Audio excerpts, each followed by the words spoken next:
Tonight, on the world's most amazing videos, a magician bursts into flames when a trick blows up in his face. Plus, a terrifying tornado blasts through a small town, destroying everything in its way. And a frightened woman clings to a narrow ledge as a raging fire blazes out of control. Plus, a cowboy holds on for dear life when his bronco bucks over the wall. And a TV reporter is slammed to the ground when she gets too close to the story. These are the incredible true life stories of people who face their most desperate hour and live to tell about it. Everything you are about to see is real. Real people, real danger, real excitement. Get ready to experience the thrill of a lifetime. You are about to witness the world's most amazing videos.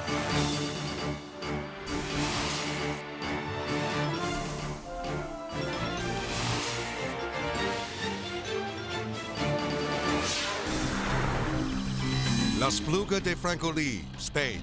Local resident Jose Morado captures a sight rarely seen in his secluded village. A massive tornado.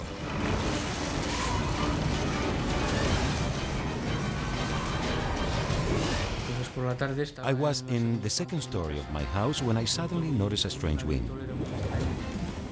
The twister increases in size and strength as it thunders across the countryside. But standing directly in the cyclone's path is the town's main power plant. Suddenly, spectacular explosions of electricity burst within the furious funnel cloud.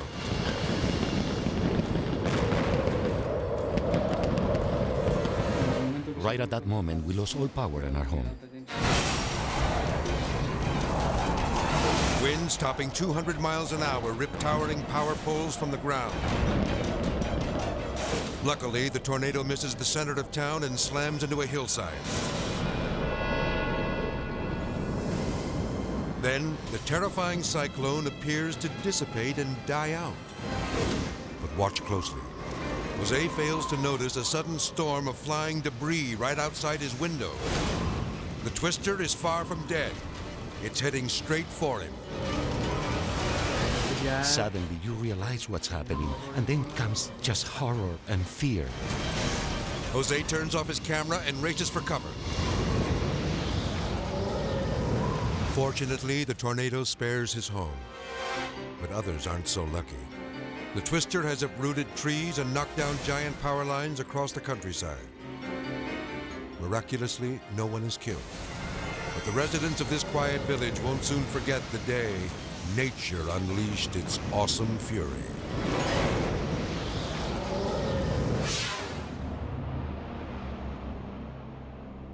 New Sewickley Township, Pennsylvania.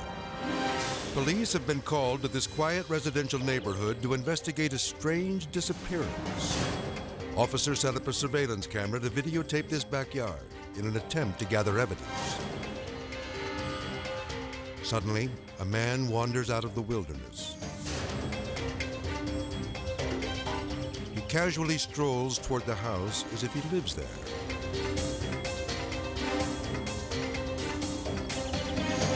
But this is not his home. And those are not his panties. I seen this individual probably within 25 feet where I was sitting, actually taking garments off the line by the handsful. Every Wednesday for the past 7 weeks, this man has been stuffing his pockets with frilly underthings. He's taken so many that the lady of the house is completely out of clean underwear. We had to go out and get a purchase order to buy undergarments for her to reimburse her to keep the case going. Then, the thief notices he's being watched. He makes a break for it. But this panty raid is over. I identified myself as a law enforcement official, and he took off running like a deer out towards the woods with undergarments in his hand. When police finally catch this brazen undie snatcher, he's only left with one defense: deny, deny, deny. He still had a handful when I arrested him. He denied it. He told me that I didn't know what I was talking about. But when officers confront him with the video proof, they find his defense strategy is full of holes. So I asked him if he would mind helping the police, and he said yes, he would. I said, we have a video. Since you pass through there on a regular basis, maybe you've seen a subject. I showed him the video. He said, that's me. I said, well, I guess case closed. The Paddy Bandit is brought to justice. He was found guilty in the Beaver County courts because his own stupidity hung him out to dry. Pairua Harbor, New Zealand. The National Jet Ski Championship is in full swing. Competitors race revved-up machines that rocket across the water at 60 miles an hour. The flag is dropped on the final run, and the racers throttle up to full power. Carl Amundsen is among them, eager to cross the finish line. But as the riders jockey for position around the first corner, there's big trouble. Watch again. In the churning wake of the other jet skis, Carl gets spun around. Before he can recover, the next racer plows right into him. That racer is Stephen Sutcliffe. Turned my head 180 degrees and saw that the person I crashed into was actually floating face down in the water. Horrified spectators can only watch as a rescue crew rushes to Carl. They have only seconds to pull him out of the water and try to revive him.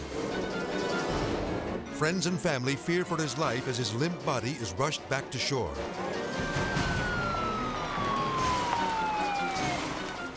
But just as he's lifted from the boat, Carl begins to breathe. He's alive. He's quickly put into an ambulance and rushed to the hospital. Now, after 2 years of recovery, Carl is ready to race again. Well, jet ski racing's not a dangerous sport. As soon as I'm fit and able, I can't wait to be out there doing it again. Still, he will always be haunted by his terrifying ordeal. Honolulu, Hawaii. 25 stories above the street, Millie McCarter is trapped on the narrow ledge of her bedroom window. The elderly woman's apartment is engulfed in flames. As the fire department arrives, Millie's faint cries for help can be heard from the sidewalk.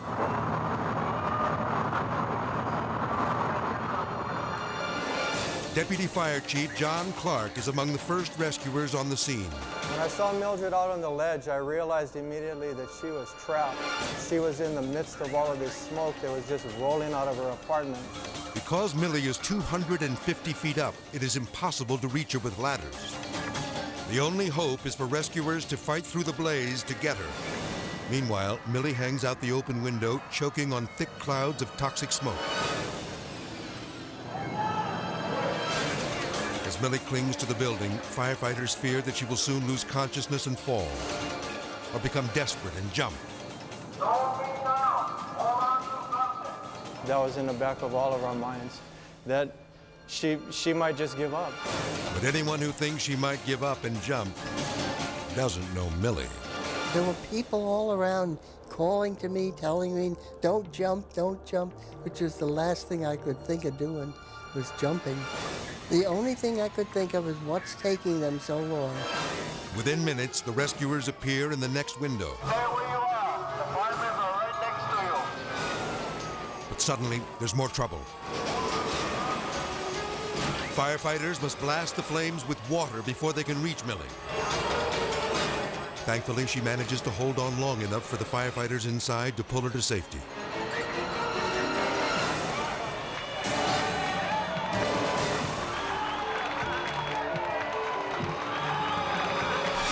Take another look at the dramatic rescue. Millie is slammed by the powerful burst of water and broken glass. The debris goes flying, but not Millie. All of a sudden, I was hit by cool water, and it felt so good. Fortunately, it didn't send me out through the window. Millie is rushed to the hospital and treated for burns she suffered from the searing heat. Firefighters are amazed that she has survived. We were feeling the heat with all our equipment on, so we can imagine how much heat she was feeling just being in her nightgown. What an outstanding woman. Millie owes her life to the heroic efforts of the Honolulu Fire Department. I had complete confidence in them. I expected I was going to be saved, And I was. Coming up, a terrified cowboy gets the ride of his life when his bronco bucks into the crowd. And a frightened passenger struggles to survive when a helicopter plunges from the sky. Plus, magic turns tragic when a trick goes up in flames. Then later, police are trapped in an out-of-control riot. When the world's most amazing videos returns.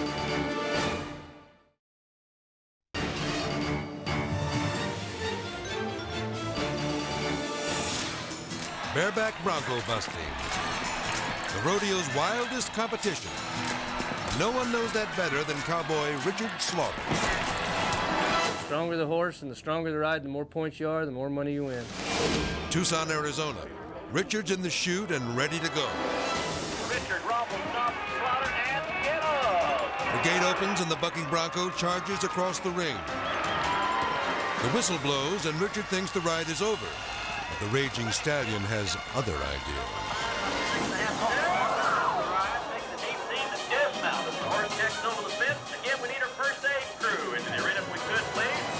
Let's watch again. Without warning, the wild Mustang leaps over the fence and into the crowd. I don't know what that horse was thinking when he went over like that. The violent spill launches Richard headfirst into a concrete bleacher, knocking him unconscious. The last place you want to be is unconscious and under a bucking horse's feet. Again, we need our first aid crew into the arena if we could, please. First aid, we need you. Right now, come on the run, first aid. The panicked horse runs off, but Richard is still down. Emergency personnel rush to his side. Get you to stand back and give the cowboy some room. Our first aid crew will take care of the cowboy there. Although he suffered a serious blow to the head, somehow Richard staggers to his feet. When I first stood up, I couldn't have told you my name or what state I was in. Richard's fellow cowboys help him back to the corral. He recovers, but it will be a long time before the memory of his ordeal rides off into the sunset. In the 25 years I've been riding bucking horses, I've never had one do something like that with me. It was a horse I'll really never forget. Port Phillip Bay, Australia. Radio personality Laurie Atlas is on hand to cover the annual Festival of Sailboats. But instead of broadcasting his report from the shore, Atlas decides to take to the sky in a helicopter. Watching sailboats is a bit like watching paint dry, one would think, but from the air it looks very, very good. So the idea was that I'd do a report and tell everyone how wonderful it was. Atlas finishes his program and the pilot heads back for dry land. But something goes wrong. The helicopter is losing power and struggling to stay in the air. I remember thinking, this is not what I think should happen. Then, just 50 yards from shore, disaster strikes.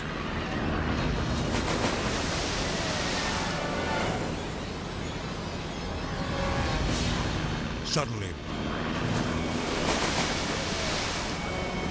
the chopper plunges into the water and sinks below the surface. Somehow, the pilot manages to swim to the surface and is helped by a passing boat. But Atlas is trapped underwater, unable to remove his safety harness. This thing is meant to save my life. Yet, quite frankly, I think it's making me die. With time and air running out, the pilot swims below the surface to free the drowning man. The pilot dived back down, pushed me back down, and loosened this harness. It seemed so easy when he did it, but I couldn't do it. He saved my life. Thanks to the bravery of the pilot, Atlas makes it out alive.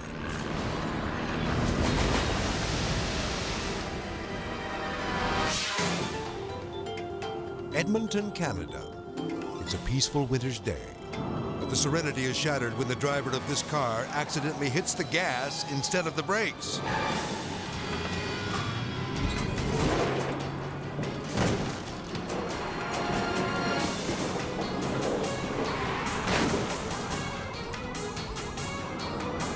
Let's watch again. His out-of-control vehicle hurtles past the stop sign and jumps the curb. Its first victim is a street sign. This parked car is next on the hit list. After mowing down another sign, the car smashes a second vehicle. Then, to the relief of insurance companies everywhere, the destructive driver comes to a halt. Despite the damage to her car, one victim of this rampage takes it with a smile. I wish he would have told us and I'd get a new car out of it. I wanted to come back and hit it again. The car's driver, Sherman Townsend, remembers the moment he went slip-sliding away. It looked like a sheet of ice. Kept sliding. Although he lost control of his car, at least Sherman hasn't lost sight of what's important. I'd rather hit the cars than a live person.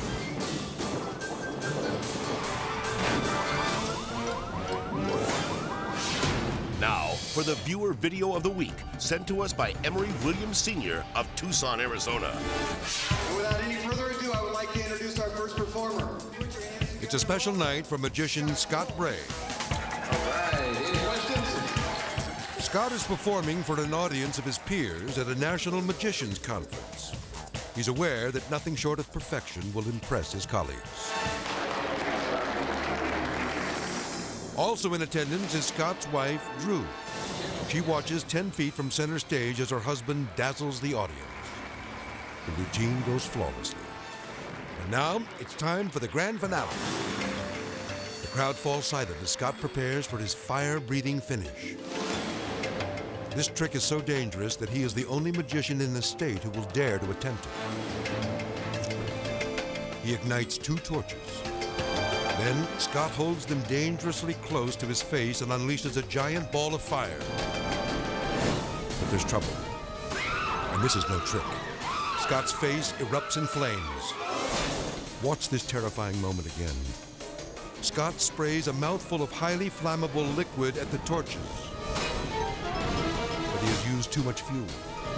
His face is instantly engulfed. Scott's wife screams in horror as he disappears behind the curtain. The spectator jumps on stage to stomp out the remaining flames. Now backstage, Drew rushes to his side. Again, she is heard screaming out in terror.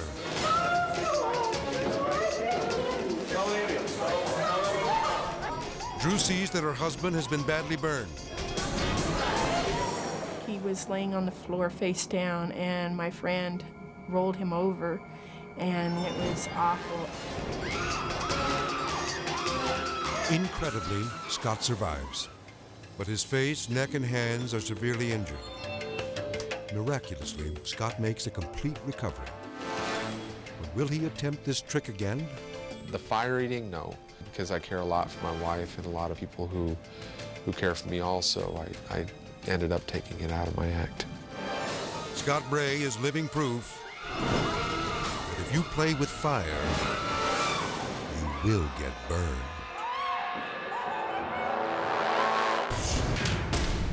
Next up, a gas tanker explodes, filling the sky with a cyclone of flames.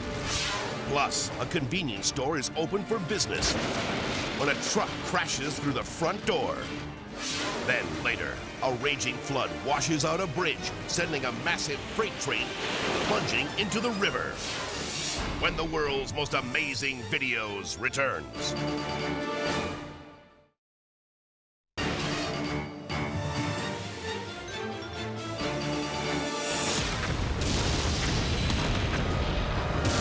Sydney, Australia. An enormous blaze has erupted at a natural gas plant. Firefighters keep their distance because inside are 4 10,000-gallon tanks of highly explosive liquid petroleum. Suddenly,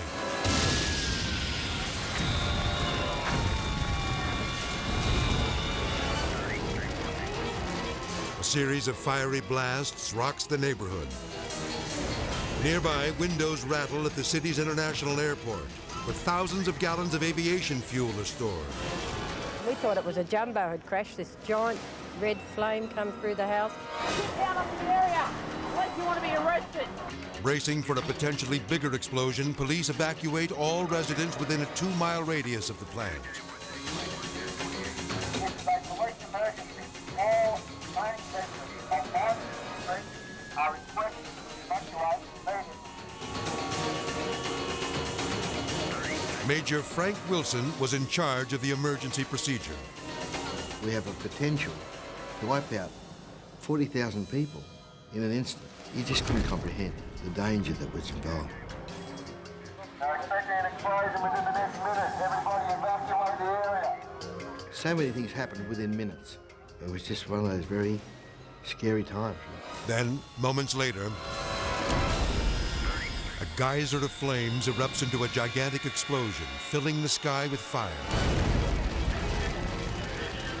Here's how the colossal blast looked from almost half a mile away. LPG tank still exploding, cannot get near fire, causing explosions and radiant heat. The blaze is now raging at over 2,000 degrees Fahrenheit, so firefighters are ordered to stay back until it burns itself out. But then, a report comes from the front line that one of the gas tanks is emitting a high-pitched sound. The noise indicates that pressure is building in the tank. You can tell normally from the noise, if you hear it starting to really get loud, I'll jump straight down. So make it a real quick trip.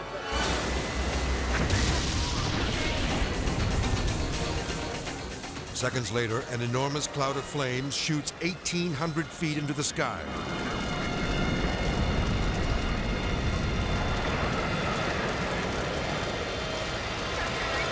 Just heard a bang and then I saw a mushroom go up.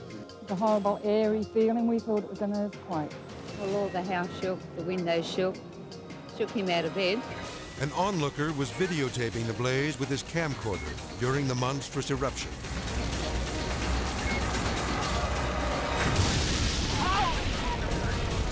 This spectacular close-up view of the blast shows that the 10,000-gallon tank is launched across the ground like a rocket.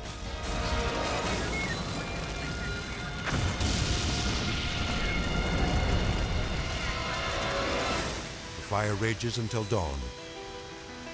Daylight reveals that the massive storage tank landed in a creek 300 yards from where it had been bolted to the ground. It wiped out several small buildings in its path before hurtling into the water. Trucks and other heavy equipment were blown up and reduced to chunks of molten metal.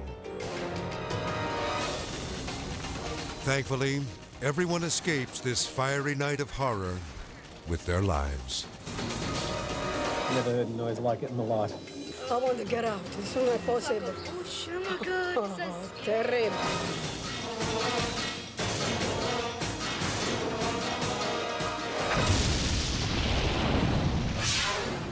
New Orleans, Louisiana. It's 3 o'clock in the morning, and all is quiet in this convenience store. But not for long.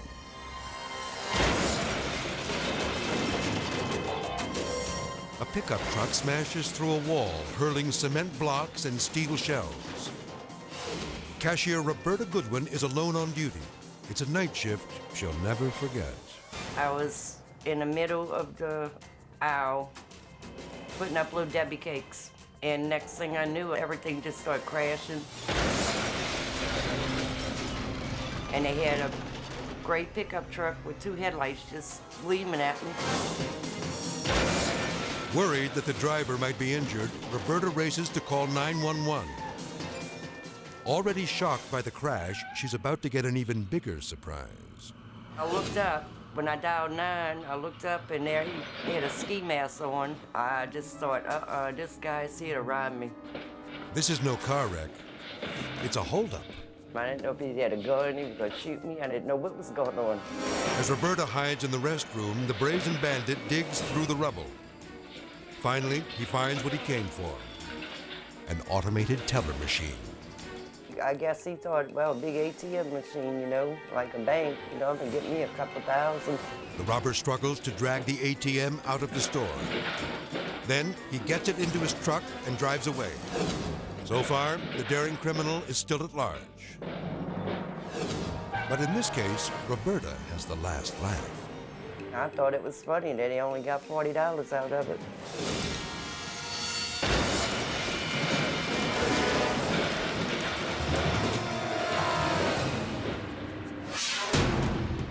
Now, an amazing video classic. Jersey, England. A peaceful day at the zoo takes a horrifying turn. 5-year-old Levon Merritt has fallen 20 feet into the gorilla compound.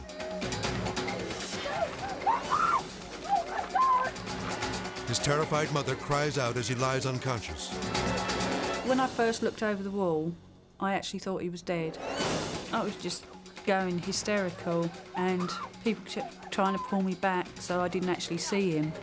Before anyone can jump down to save the boy, a 400-pound gorilla named Jambo approaches.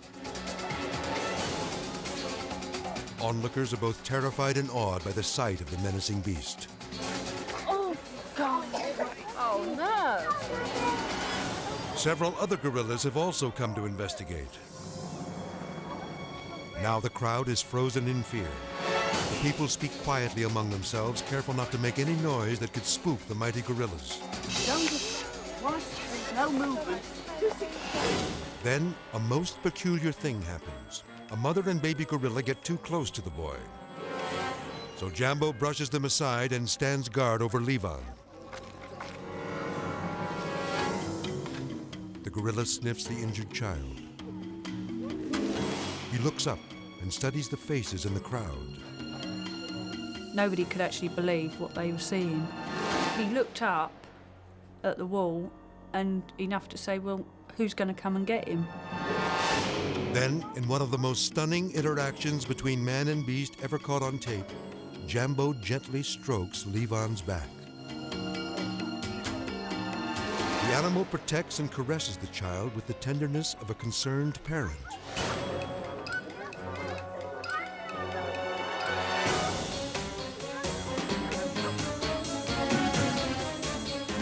Not even the zookeepers dare to enter the pit and disturb the unpredictable gorilla.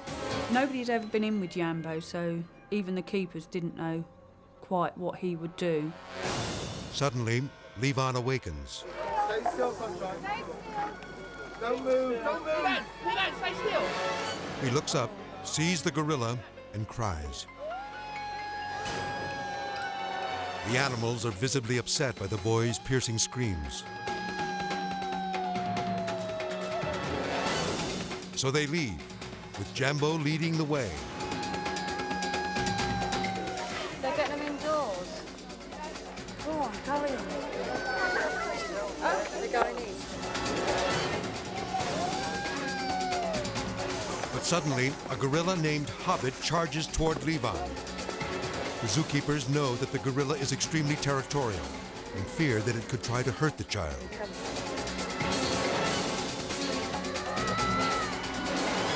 So armed with wooden sticks and batons, they distract Hobbit, allowing a paramedic to climb down and help the boy.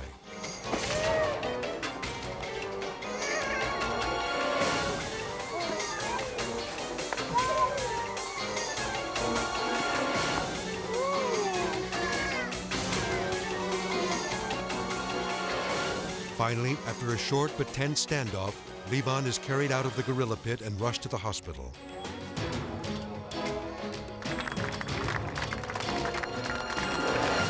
Amazingly, he survives the fall. He is left with no memories of that terrifying day. But even after all these years, Levon says it's difficult for him to watch this chilling videotape. I suppose I feel a bit funny, actually, because I don't really think it was me. It don't really look like me, because it's just such a mess down there.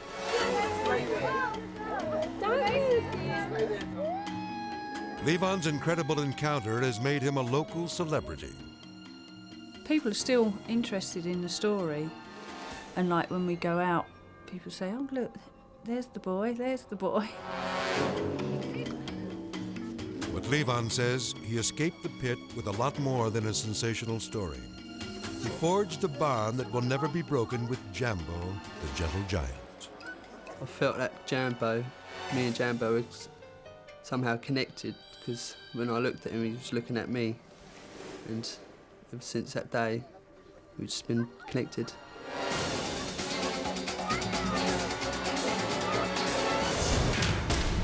Up next, a high-speed chase comes to a dramatic end when a madman smashes his car at the edge of a cliff. Plus, heavy rains wash out a bridge, plunging a giant freight train into the raging river below. And a courageous cop fights back when a drunk driver goes on the attack. Then later, a frightening blast sends a helpless TV reporter crashing to the ground. When the world's most amazing videos returns.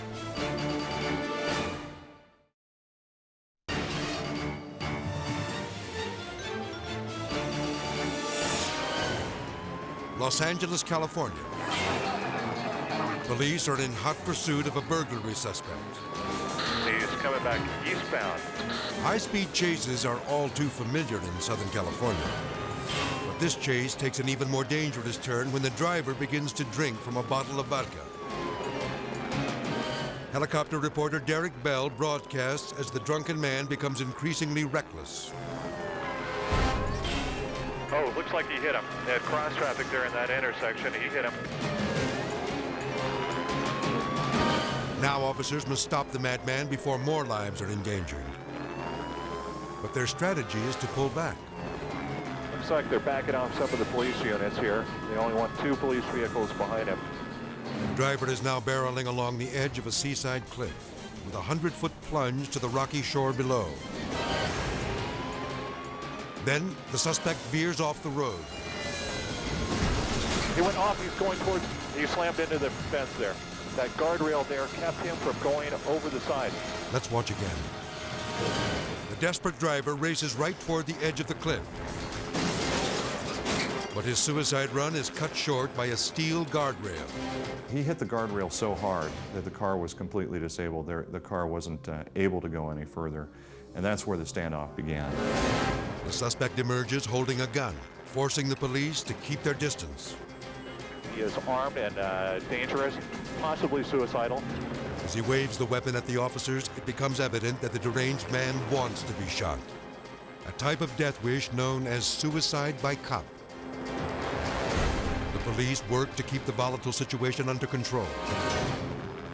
The officers utilize a time-tested and honored technique of time, tear gas, and talk. While officers urge the man to surrender, a sniper perches on a nearby rooftop in case the suspect decides to charge police. This had a tragic conclusion written all over it.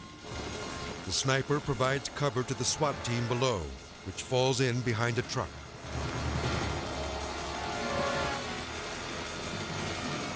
The officers fire a blast of tear gas, trying to flush the man out of his car.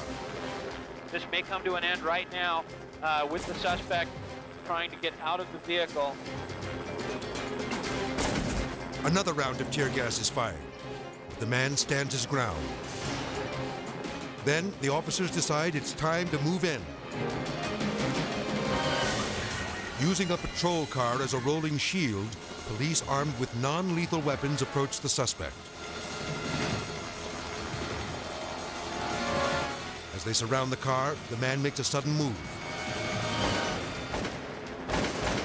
Officers immediately overwhelm him with a barrage of beanbag bullets.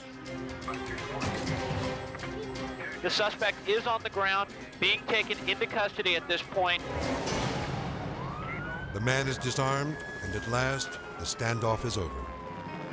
It was amazing that this ended up in the way in which police officers everywhere want pursuit stand up, where everybody goes home and nobody's seriously injured. The suspect is taken into custody, bruised but alive. A far healthier outcome than the one he hoped for.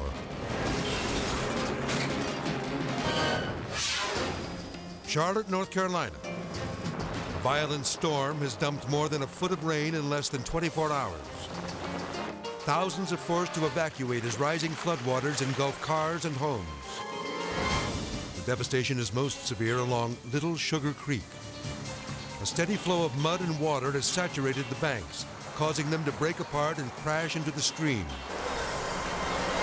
The raging torrent has washed out part of a railroad track, forcing this train to stop alongside of the creek. Now, one of the cars is stranded over the crumbling embankment. No one is certain if anyone is still inside the train. Suddenly, the earth begins to give way. Let's watch again. The track collapses, plunging the 150-ton engine into the muddy water below. Onlookers are relieved to learn that everyone escaped just seconds before the disaster. It's lucky that nobody didn't get hurt.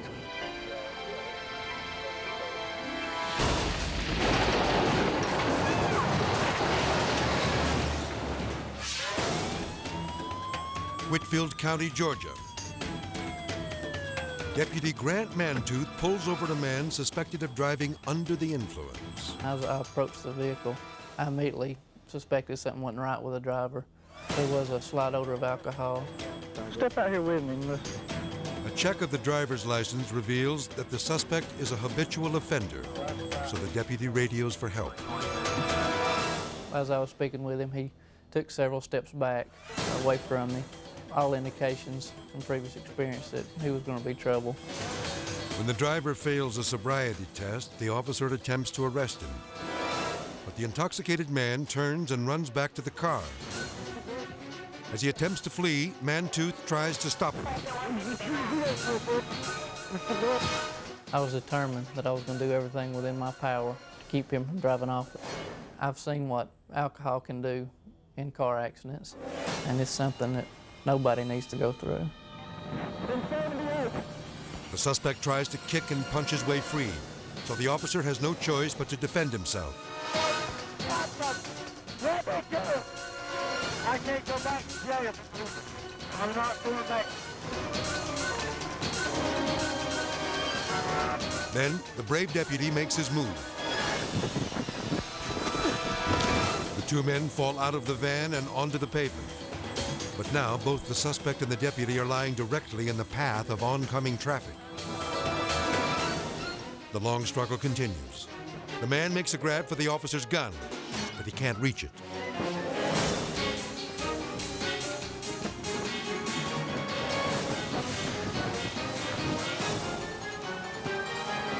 Mantooth gets up, knocks the suspect to the ground, and grabs the keys out of the ignition. No! He comes back towards me and keeps coming back. Strike him again and keeps coming back.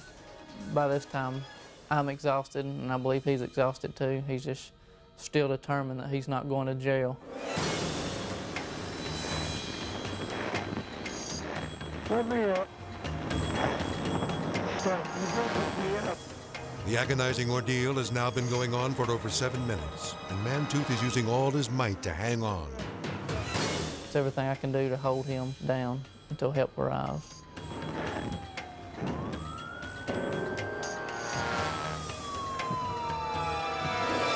Finally, other officers arrive on the scene and Mantooth collapses from exhaustion. The suspect is taken into custody. This is an incident I will never forget. It went on for a little over 8 minutes, and it's something that seemed like it lasted hours. The man pled guilty to driving while intoxicated and felony obstruction.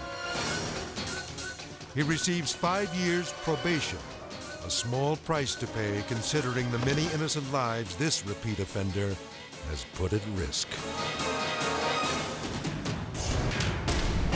Coming up, police are trapped as an angry mob rages out of control. Plus, a terrified reporter pays the price when a good stunt goes bad. When the world's most amazing videos continues.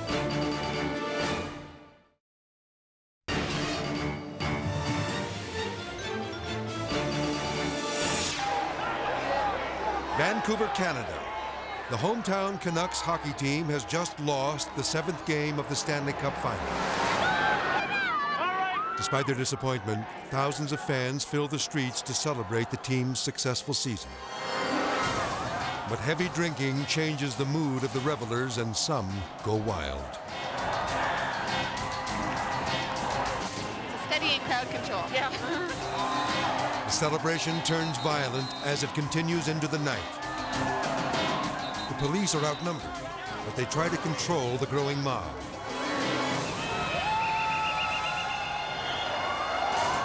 At the center of unrest, a small squad of 30 officers escorts an ambulance to an injured man.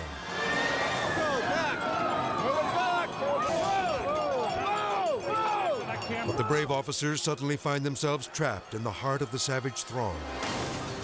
The police use pepper spray and nightsticks to hold back the mob. But they're viciously pelted by rocks, bottles, and even fireworks. Dangerously outmanned and quickly losing ground, the officers make a desperate call for help.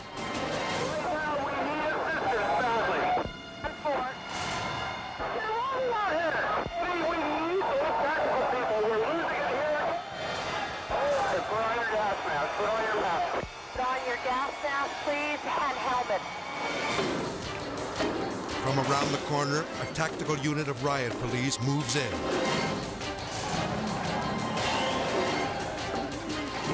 They fire tear gas at the crowd in an effort to allow their fellow officers to escape.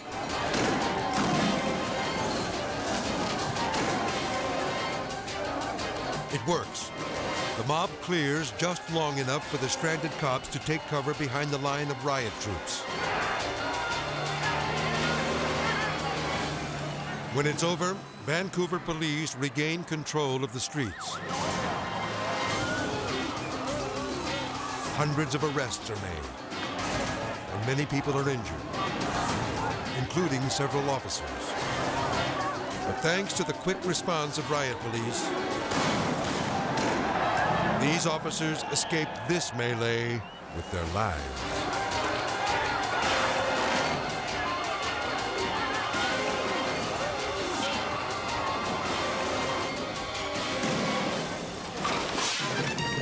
London, England.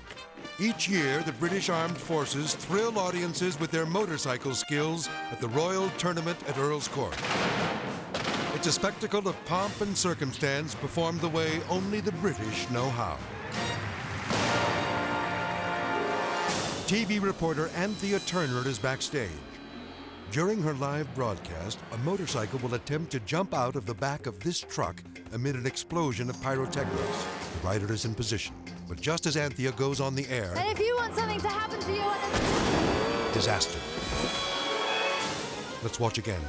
The fireworks detonate too early, and the motorcycle comes blasting out from behind Anthea. Her hair and microphone erupt in flames as she is slammed to the ground. I just got those first words out, and these two pyrotechnics went off either side. I'm still on the tailgate to go off on me either side. And the motorbike comes out. I just remember rolling on the floor, my face feeling like somebody had thrown acid in it. Later, Anthea discovers just what caused the near-tragic mishap. In the confusion and the excitement of the live television program, the cue for me to start speaking was misconstrued as the cue for the motorbike to jump out of the van. Amazingly, Anthea only suffers minor injuries. Still, she knows how fortunate she is to be alive. Thank God I sat where I did, because I know that if I had sat literally 3 inches either side, I would have either been scarred for life or I would have been killed outright. Why did I sit there? But thank God I did. what happened to you, and